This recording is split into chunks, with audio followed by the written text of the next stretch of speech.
সবাইকে। আশা করি আপনারা সবাই ভালো আছেন। আজ স্বাধীনতা দিবস। আজকে আপনারা কেমন কাটালেন অবশ্যই আমাকে কিন্তু কমেন্টে জানাবেন। আজকের ভিডিওটা একটু অন্যরকম, কারণ আজ আমি এমন একটা কথা আপনাদের সঙ্গে শেয়ার করতে চলেছি যেটা আমার জীবনের সঙ্গে জড়িয়ে আছে। এমন একটা ঘটনা যেটা হয়তো আমরা খুব কাছের মানুষগুলোও জানে না।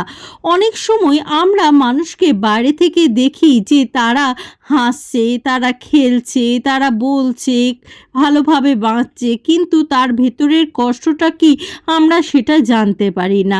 কিন্তু সত্যিটা হলো প্রত্যেকটা হাসির পিছনে একটা করে গল্প থাকে। প্রত্যেকটা মানুষের জীবনে এমন কিছু অধ্যায় থাকে যেগুলো সে কাউকে বলতে পারে না। আমার জীবনেও তেমন একটা অধ্যায় আছে। আমার অনেক বছর আগে একটি ঘটনা নিজের মধ্যেই রেখে দিয়েছি, কাউকে বলিনি। হয়তো ভেবেছি মানুষ কি ভাববে, কেউ বুঝবে তো, নাকি উল্টে আমাকে নিয়েই প্রশ্ন করবে। কখনো কখনো এমন হয়েছে যে খুব কাছের মানুষগুলোকে বলতে ইচ্ছে হয়েছে, কেউ বলতে পারেনি শেষ মুহূর্তে। কারণ কি জানেন, কিছু কথা মুখে বলা যতটা সহজ মনে হয়, বাস্তবে বলাটা ততটা কঠিন হয়ে দাঁড়ায়। আজ হঠাৎ মনে হলো জীবনে সব কথা লুকিয়ে রাখলে হয়তো মানুষ আমাদের পুরো গল্পটা কখনোই জানতে পারবে না। তাই আজ আপনাদের সঙ্গে সেই গল্পের অংশটাই ভাগ করে নিতে চাই। জানেন তো, আমি আগে মানুষকে খুব সহজেই বিশ্বাস করে ফেলতাম, আর এই সহজে বিশ্বাস করে নেওয়াটাকে সবাই ইজি টু গ্র্যান্টেড করে নিয়েছিল। তার ফলে যে যা বলতো আমি সেটাকেই বিশ্বাস করে নিতাম, এবং মানুষ আমাকে খুব সহজেই বোকা বানিয়ে চলে যেত, এবং তারা ভাবতো হয়তো তারাই জিতে গেছে। কিন্তু তারা জানতো না যে ওপরওয়ালা বলে একজন রয়েছে, সে কিন্তু প্রত্যেকটা কাজের কিন্তু হিসাব রাখছে, এবং প্রত্যেকটা কাজের যেহেতু সে হিসাব রাখছে, সে এই কাজেরও হিসাব রাখছে যে তুমি আমার সাথে কি করছো না করছো, সেই হিসাবও কিন্তু সে রাখছে। সেক্ষেত্র থেকে তারা যারা আমার সাথে খারাপ করেছে, বিশ্বাসঘাতকতা করেছে, তারা আজ কিন্তু কেউই ভালো নেই। তারা প্রত্যেকেই কিন্তু পস্তায়, এবং তারা কিন্তু একটাই কথা বলে যে সেদিন যদি তার সাথে মানে আমার সাথে যদি এরকম ব্যবহারটা না করতো তাহলে হয়তো খুবই ভালো হতো। আজ তারা পস্তায়, কিন্তু পস্তালে কি হবে? আমার জীবনে যে মানে বিশ্বাসঘাতকতাগুলো করেছে তারা, সেগুলো কি আমি ভুলে যাব? না, সেগুলো আমার জীবন থেকে চলে যাবে। সেই স্মৃতিগুলো কখনোই কিন্তু সেই স্মৃতিগুলো আমার জীবন থেকে চলে যাবে না।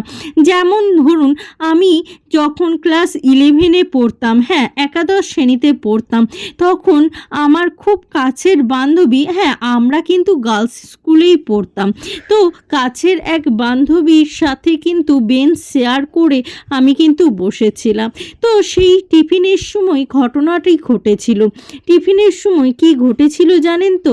টিফিনের সময় আমি নিশ্চিন্ত মনে, আমার বান্ধবী আছে বলে নিশ্চিন্ত মনে কিন্তু আমি ব্যাগের মধ্যে আমার কিছু গুরুত্বপূর্ণ জিনিস ছিল।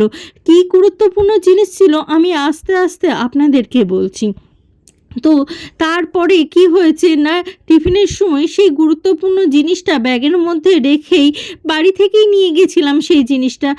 তো ব্যাগের মধ্যে রেখেই আমি নিশ্চিন্ত মনে কিন্তু হাত ধুতে চলে গিয়েছিলাম টিফিন খাওয়ার পর।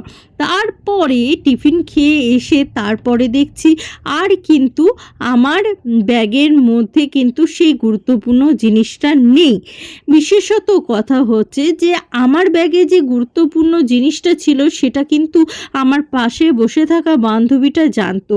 এবার তোমাদের জানতে খুব ইচ্ছা করছে যে আমার ব্যাগে সেদিন কি গুরুত্বপূর্ণ জিনিস ছিল।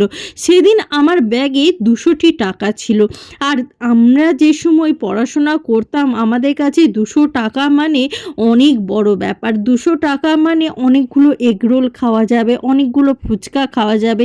তখন 1 টাকায় 7টা ফুচকা পাওয়া যেত। এখন কি পাবে? তা পাবে না। কিন্তু 1 টাকায় কটা ফুচকা পাও তোমরা বলো তো? কিন্তু আমাদের সময় কিন্তু অনেকগুলো করে পাওয়া যেত। তার মানে বুঝতে পারছো তখন 200 টাকা মানে কতটা আমাদের কাছে দামি। তো সেই 200 টাকাটা আমার কাছে কিন্তু খুবই মূল্যবান ছিল। মা বহুবার বলেছিল যে 200 টাকাটা নিয়ে যাস না, বাড়িতেই রেখে যা। কিন্তু আমি বিশ্বাস যে করতাম সকলকে, ওই বিশ্বাসটাই আমার জীবনের সবচেয়ে বড় ভুল হয়ে গিয়েছিল। আর আমি বিশ্বাস করে টাকাটা নিয়ে গিয়েছিলাম। তো সেই টাকাটা আমি আমার বান্ধবীদেরকে দেখিয়েছিলাম যে আজকে আমার ব্যাগে জানিস তো এই টাকাটা আছে। তো আমি জানতাম না যে আমারই বান্ধবী আমাকেই ছোবল মারবে। তো পরবর্তীকালে যখন মানে তোমরা এবার বলতেই পারো যে সেই বান্ধবীই নিয়েছে, কী প্রমাণ রয়েছে?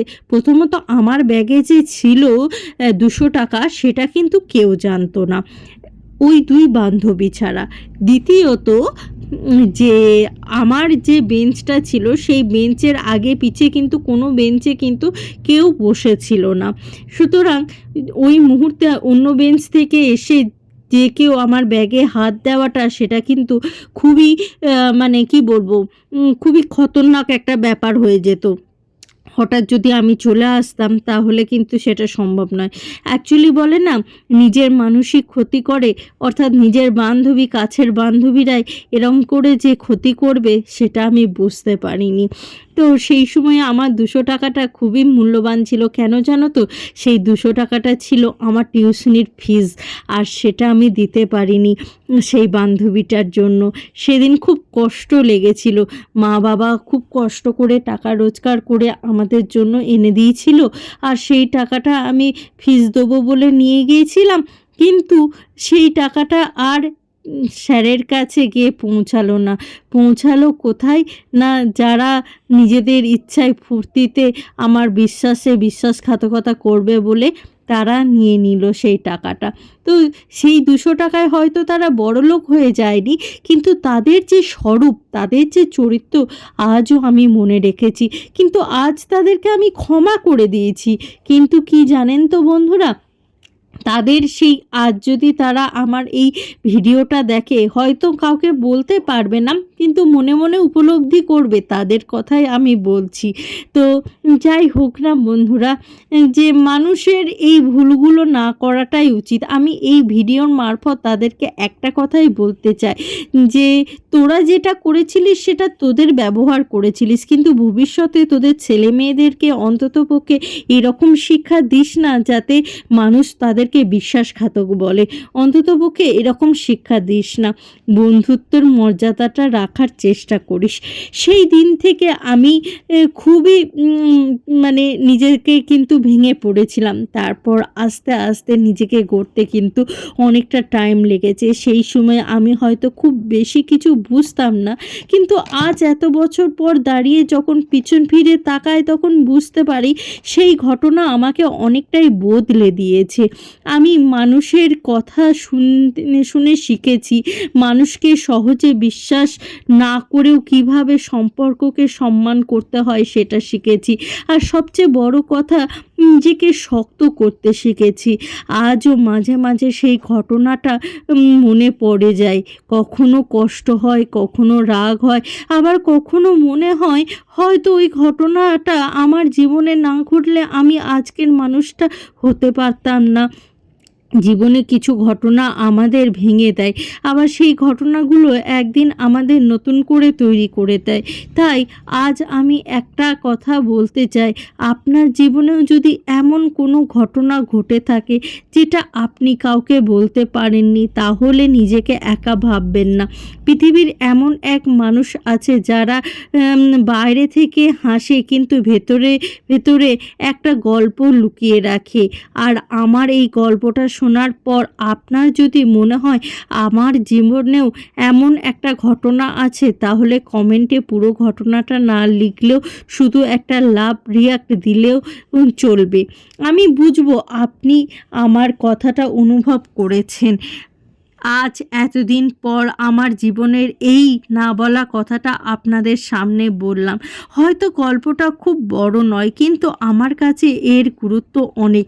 আর হয়তো আজ প্রথমবার মনে হলো কিছু গল্প গোপন রাখার জন্য নয়, কখনো কখনো সেগুলো বলা দরকার, যাতে অন্য কেউ নিজের জীবনের কষ্টের মধ্যে নিজেকে একা না ভাবে।